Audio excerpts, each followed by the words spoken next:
어떤 권력을 가진 자리에 올라가서 앞으로 꼴보기 싫은 사람들 내가 다 손봐주겠다, 내 말 듣지 않는 사람들 모조리 쓸어버리겠다, 이런 생각을 가지고 권력의 칼을 휘두르게 되면 굉장히 위험하게 될 것입니다. 경찰관이 선량한 시민을 보호하기 위한 선한 마음으로 법을 집행해야지, 조금이라도 법을 어기는 놈들은 내가 가만두지 않겠다, 모조리 쳐넣겠다, 이런 더러운 심보를 가지고 이제 어떤 일을 하게 된다면 그 사회는 굉장히 불행한 사회가 되고 말 것입니다.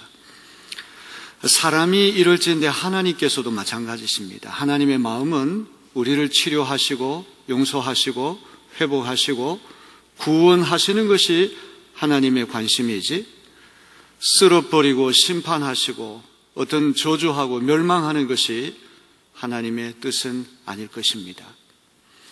예수 그리스도를 통해서 계시된 하나님은 어떤 하나님이십니까?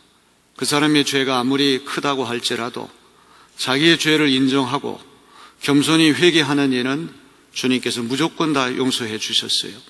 그런 엄청난 죄를 저지르고도 자기 죄는 보지 못하고 남의 죄만 크게 보면서 남을 정죄하고 신문하는 이에 대해서는 예수님께서 굉장히 가혹하게 대하셨던 것을 우리가 보게 됩니다.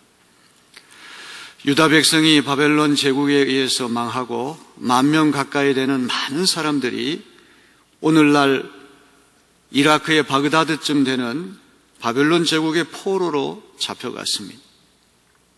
하나님께서 이 포로로 잡혀갔을 때 5년 지났을 때, 포로 5년차 되었을 때, 에스겔이 나이 30살 되었을 때 그를 선지자로 불러주셔서 존귀하게 사용하시는 말씀을 우리가 계속 읽고 또 살펴보고 있습니다. 하나님께서 에스겔이라고 하는 이 30살 된 젊은이를 통해서 이루시고자 하시는 것도 심판하시고 어떤 징계하시고 멸망하시는 것이 관심이 아니라 하나님의 주된 관심은 치유하시고 회복하시고 용서하시고 구원하시는 것임을 우리는 잊지 말아야 됩니다. 지금으로부터 2600년 전에 25살의 젊은이가 예루살렘 고향을 떠나서 원수나라에 가서 포로 생활을 합니다. 델라비브라고 하는 곳, 텔라비브. 이스라엘 민족이 자기 조상들이 포로 생활했던 그 도시, 적국의 포로 수용했던 그 도시 이름을 이스라엘의 수도 이름으로 정했다고 하는 것은 굉장히 흥미진진한 이야기가 아닐 수 없습니다. 텔라비브에서 이제 이 사역을 하게 되는데, 이제 우리 에스겔서 말씀을 계속 읽어보게 되면 하나님이 징계하시고 심판하신다는 어두운 메시지가 계속되지만 하나님의 관심은 심판하시고 징계하시는 것이 관심이 아니라 살리시고 고치시고 용서하시고 회복하시고 구원하시는 것이 하나님의 관심임을 우리는 잊지 말아야 할 것입니다. 파수꾼이라는 제목으로 제가 말씀을 전할 때도 그런 이야기를 했습니다. 아니, 바벨론 제국의 느부갓네살 왕이 유다의 예루살렘에 쳐들어갈 때 그 유다 사람에게 파수꾼을 세워서 내가 쳐들어가는 것을 미리 알아채고 경고하라. 세상에 이렇게 말하는 사람이 어디 있겠습니까? 지금 유다에 쳐들어가는 원수는 하나님이시거든요. 하나님이 심판하시겠다. 그런데 에스겔이라고 한 사람을 유다 민족의 파수꾼으로 세우셔서 하나님 쳐들어가시는 것을 미리 알아채고 악인이든 의인이든 경고하라. 그래서 그 경고를 듣는 이는 삶을 고치고 행실을 고치는 이는 살아나겠지만 악인이든 의인이든 경고를 무시하고 듣지 않으면 그는 어렵게 된다는 이야기죠. 하나님의 관심은 무엇입니까? 하나님이 이스라엘 민족 그냥 쓸어버리시고 심판하시고 멸망하시는 데 관심이 있다고 한다면 에스겔을 파수꾼으로 세울 이유가 어디 있겠습니까? 야밤중에 지도새도 모르게 급습을 해서 유다 민족을 멸절시키면 목적이 달성됩니다. 하나님의 관심은 죄를 지으면 죄에 대한 어떤 대가를 치러야 하죠. 죄에 대한 응보를 받아야 되는 것이 어떤 이 사회 생태계를 유지하는 데 대단히 중요한 것입니다. 우상 숭배하고 많은 그릇된 길을 갔기 때문에 거기에 대한 죄값을 치러야 되는 것이죠.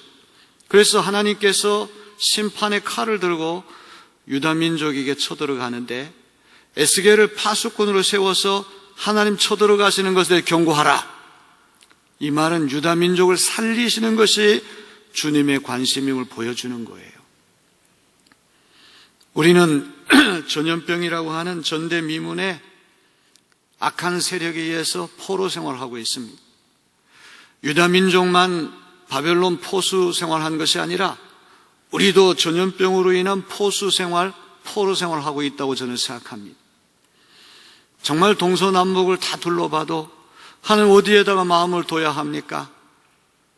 요즘엔 트로트 대세라고 그래서 그냥 텔레비전만 틀면은 이런저런 트로트 노래들이 그렇게 흘러나와가지고 이렇게 답답하고 우울한 시대가 되다 보니까 사람들이 저는 유행가를 통해서 위로를 받으려고 하는구나. 거기 앉아있으면 조금 위로는 되지만 그것도 시간 지나면 덧없이 사라지는 무상한 것이 아니겠습니까? 전염병 포수 시대, 전염병 포로 생활하는 우리에게도 오늘 에스겔에게 하나님 보여주셨던 그 놀랍고도 신비한 환상이 보여지는 역사가 일어나야 할 것입니다. 하나님께서 우리를 이렇게 내버려 두지 않으실 것이다. 우리가 어깨를 펴고 당당히 앞을 향해 나아가야 되겠다. 우리는 반드시 전염병과 싸워서 이길 것이다. 하나님께서 우리를 치료해 주실 것이다. 용서해 주실 것이다. 회복해 주실 것이다. 우리를 살려 주실 것이다. 구원하실 것이다. 오늘 이런 믿음이 우리에게 있어야 할 줄로 믿습니다. 자, 이런 맥락에서 에스겔서 47장은 참으로 아름다운 말씀이 아닐 수 없습니다. 하나님께서 에레미야나 이사야나 에스겔과 같은 선지자에게 주시는 사명은 허무는 사명과 세우는 사명. 그 시대가 난세였고 위기의 시대였기 때문에 허무는 것이 4개라고 한다면 세우는 건 2개밖에 안 됩니다. 갑절이나 부정적인 사역을 더 해야 됩니다. 사탄의 나라는 허물어야 됩니다. 죄악의 도시는 허물어야 돼요. 우상숭배는 허물어야 돼요. 허무는 것을 세우는 것보다 2배를 더 많이 해야 되는 그런 시대입니다. 그래서 이사야나 에레미야나 에스겔 다 어려운 시대에 예언 활동을 펼쳤기 때문에 어두운 이야기들이 많이 나와요. 끔찍한 이야기들이 많이 나와요. 그런데 우리는 그것이 전부라고 생각하면 안 됩니다. 그것이 하나님의 주된 관심이라고 생각하면 안 됩니다. 하나님의 주된 목적은 우리를 살리시는 데 있는 거예요. 우리를 용서하시는 데 있는 거예요. 우리를 치유하시는 데 있는 겁니다. 우리를 구원하시는 데 있는 것입니다. 너희가 지금 이렇게 원수나라의 포로로 끌려와서 고달픈 노예 생활을 하지만 이 포로 생활이 천년 만년 오래 갈 것 아니다. 반드시 너희는 포로 생활 마치고 예루살렘에 돌아갈 것이다. 이런 희망을 선지자를 통하여 전달하시는 것입니다. 코로나 바이러스 전염병이라고 하는 이 원수에 의해서 포로 생활하는 우리도 하나님의 말씀이 반드시 여기서 빠져나가는 날이 오게 될 것이다. 답답하게 생각하지 말고 지치지 말라. 하나님께 주시는 음성을 듣는 시간이 되기를 바랍니다. 정말 70년 정도 세월이 지나니까 유다 민족이 바벨론에서 예루살렘으로 속속 포로 귀환을 하게 되는데 순서가 중요합니다. 도시를 먼저 재건하고 국가를 먼저 재건하는 것이 아니라 성전의 신앙생활이 먼저 재건된다는 것을 기억해야 돼요. 에스겔서 47장 이후의 말씀 보게 되면 도시 재건에 앞서서 앞으로 포로로 끌려갔던 유다 민족이 예루살렘에 돌아가서 새로운 예루살렘, 새로운 이스라엘을 어떻게 건설할 것인가, 이 도시 땅에 대한 생생한 비전을 보여주시기 전에 오늘 에스겔서 47장 1절로부터 12절 말씀 보게 되면 성전에서 놀라운 일이 일어나는 것을 하나님께서 에스겔 선지자에게 보여주시는 거예요. 여기 하나님의 사자, 마치 관광 가이드 같은 역할을 하는 하나님의 천사가 에스겔 선지자를 성전으로 데리고 왔습니다.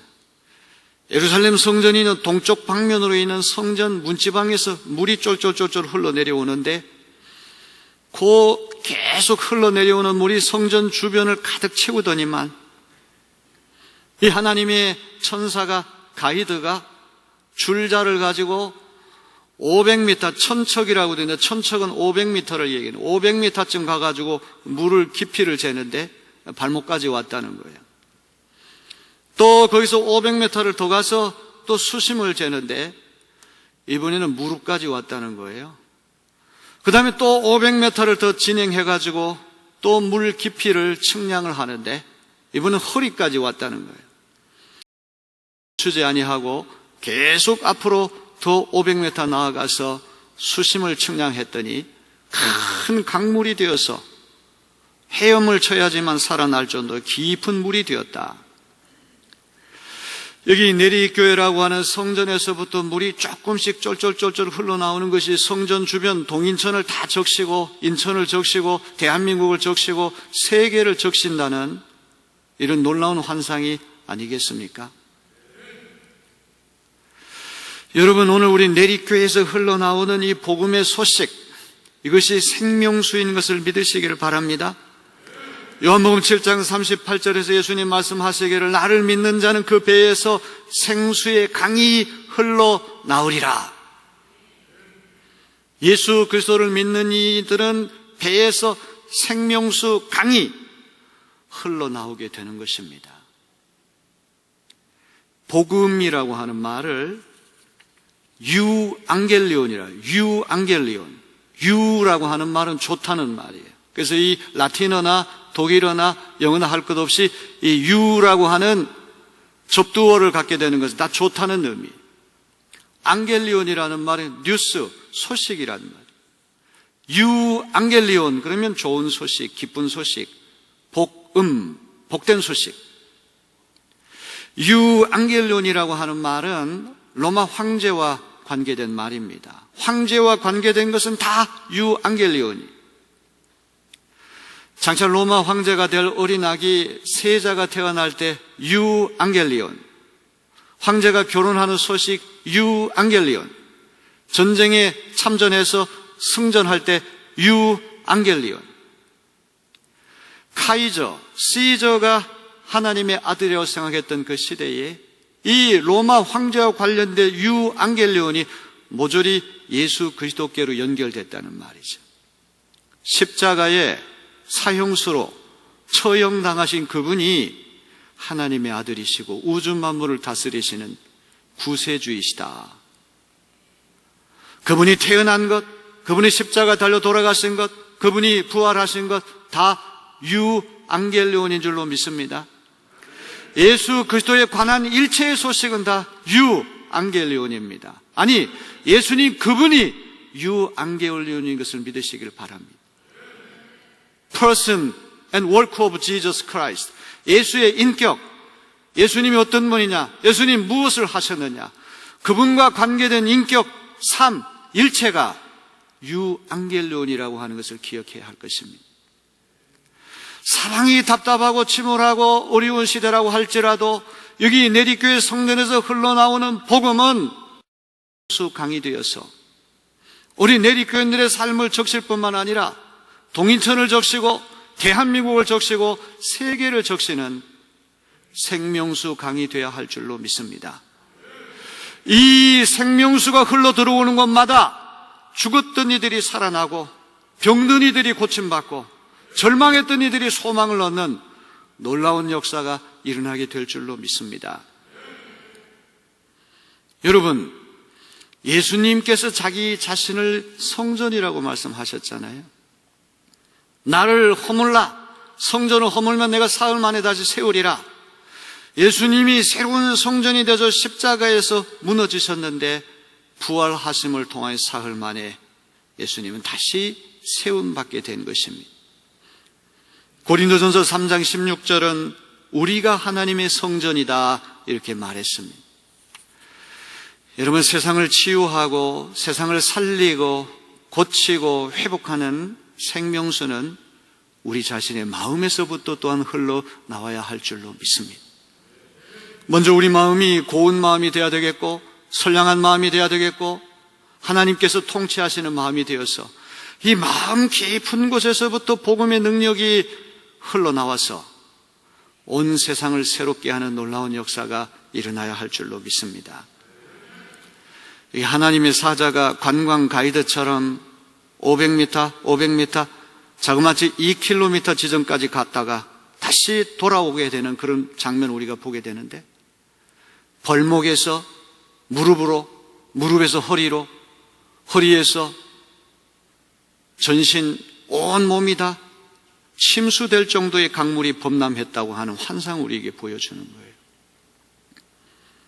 예수 믿는 우리에게도 발목 신자가 있고, 무릎 신자가 있고, 허리 신자가 있고, 전신 신자가 있겠구나. 발목 신자는 어떤 사람입니까? 아직 물이 얕아요. 발목 정도밖에 오지 않아요. 성령의 충만함이 발목 정도 수준까지 오니까 발목에 힘을 얻어가지고 예배드리는 자리, 전도하는 자리, 봉사하는 자리에 찾아 나와 앉아있고 서 있기는 하지만 아직도 모든 것을 자발적으로 할 수 없는 그런 환경에 있는 것입니다. 그 다음에 무릎 신자가 있어요. 무릎 신자는 그냥 어떤 곳에 참석하는 것으로 그치는 것이 아니라 무릎을 꿇고 기도하려고 하는 마음이 생기는 신자가 무릎 신자일 것입니다. 허리라고 하는 이 부분은 우리 몸에서 가장 중요한, 우리의 몸을 지탱하는 중심축이 허리인데, 운동선수도 누구든지 허리가 고장이 나게 되면 아무것도 할 수가 없게 되는 거예요. 발목에 힘을 얻어서 교회 나오고 출석하고 무릎 꿇고 기도하고 여기서 그치는 것이 아니라 헌신하고 봉사하고 충성하는 단계까지 나아가는 신자, 허리 신자가 되어야 할 줄로 믿습니다.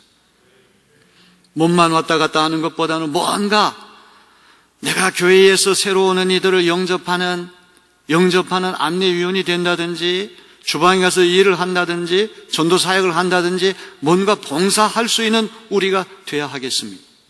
그래야지만 우리 믿음도 자라나고 인격도 성숙해지고, 그래야지만 우리의 삶도 더욱더 풍성해지게 될 줄로 믿습니다. 발목에서 무릎에서 허리 단계까지 올라가야 돼요. 성령의 충만함이 발목에서 무릎에서 허리까지 올라왔어요. 그러나 허리까지 올라왔다 해서 거기서 멈추면 안 된단 말이죠.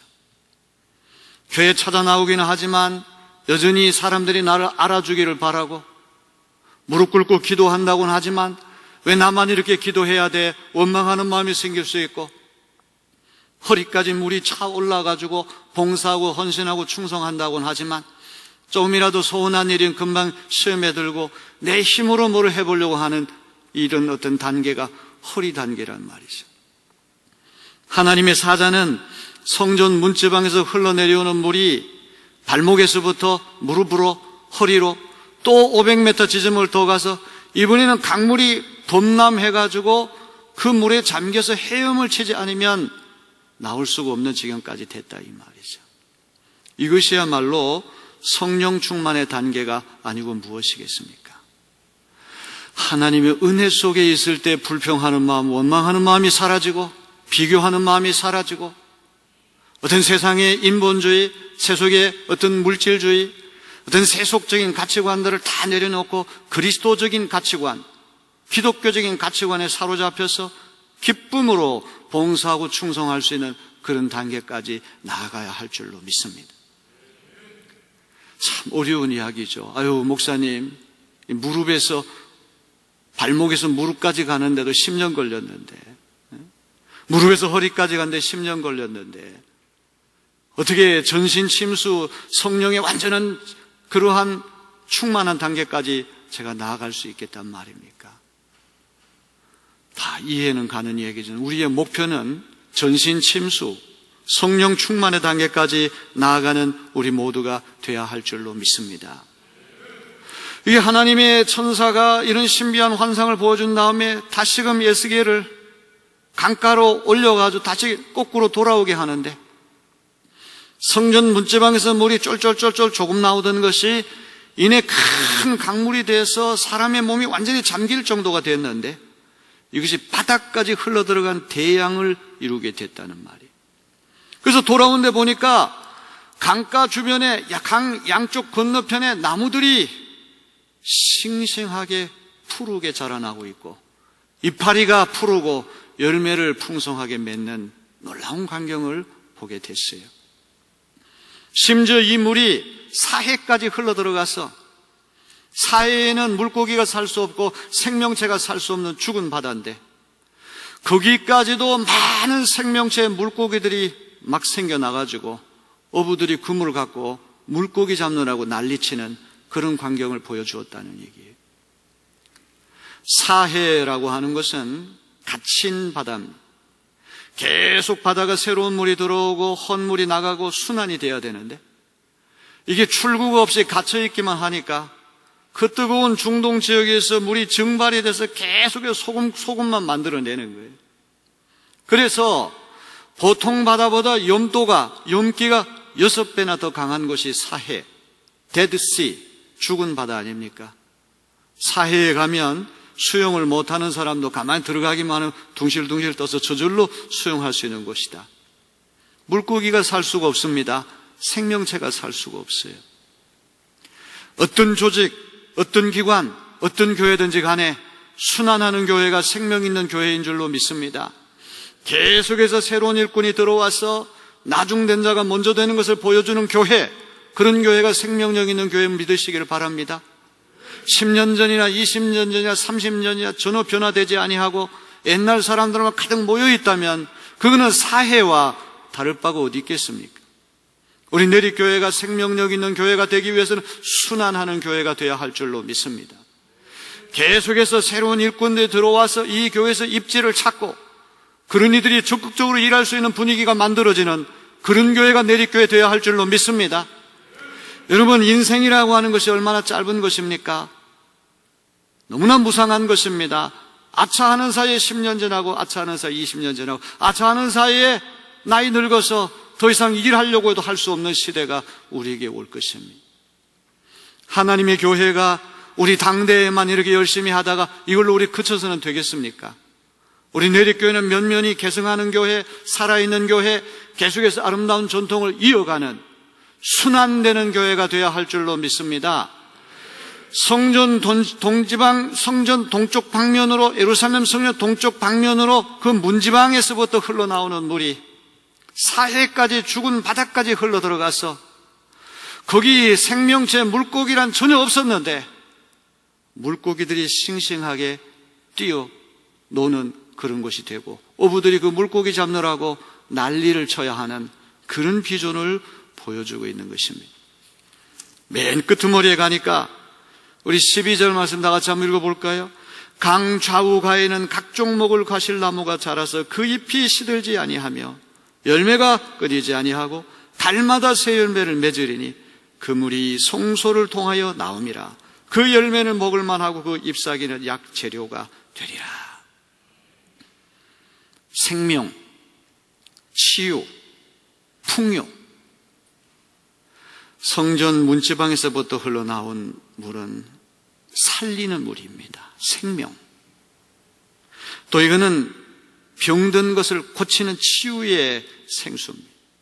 또 이거는 풍요롭게 만드는, 광 좌우의 모든 나무들이 각종 열매를 사시사철 맺는 풍성한 모습을 우리에게 보여주지 않습니까? 사랑하는 성도 여러분, 하나님을 아는 지식 너무나 중요한 knowledge of God, 하나님을 바로 알아야 돼. 하나님 도덕경찰관이 아니에요. 못된 놈 혼만 내주시고 그런 하나님이 아니에요. 무너뜨리는 데 관심이 있는 하나님이에요. 세우기 위해서 무너뜨리는 것이지 무너뜨린 그 자체를 즐기시는 하나님이 아니시란 말이에요. 바벨론 포로로 잡혀가서 내일에 대한 기약이 없습니다. 소망이 없습니다. 답답합니다. 원수 나라의 선민, 선택받은 민족, 성민, 거룩한 민족이 원수의 군합발 아래 짓밟혀가지고 노예 생활할 때 그 자존심이 땅바닥까지 추락했어요. 그런데 포로 생활 5년차 되던 해 하나님 에스겔에게 이런 놀라운 환상을 보여주시는 거예요. 전염병이라고 하는 포수 시대에 사는 우리에게도 이런 비전이 필요한 줄로 믿습니다. 하나님 우리를 살려주실 줄로 믿습니다. 고쳐주실 줄로 믿습니다. 회복해 주실 줄로 믿습니다. 여러분, 의사 선생님한테 가서 몸이 아픈데 안 아픈 척하고 괜찮아요, 괜찮아요. 그럼 왜 병원에 왜 가요? 교회 와서도 내가 의로운 척 할 필요 하나도 없어요. 우리 죄인이에요. 하나님, 저 아파요. 저 부끄러워요. 저 연약한 죄인이에요. 그렇게 신음소리를 내야지 주님이 고쳐주시는 것이지. 아무것도 없는 것처럼 아니에요. 살려달라고 외쳐야지 주님이 살려주시지. 마치 아무것도 없는 것처럼 가만히 있어 어떻게 살림을 받을 수 있겠냐 이 말이에요. 그 암담한 포수에도 하나님 유다 민족을 버리지 아니하시고 그분의 관심은 살리시는 것, 고치시는 것, 회복하시는 것, 용서하시는 것, 구원하시는 것. 이것이 그분의 관심입니다. 이런 관심이 오늘까지 우리에게도 지속된다는 사실을 믿으시고 이 시대를 잘 이겨내는 저와 여러분 되시기를 주님의 이름으로 기원합니다.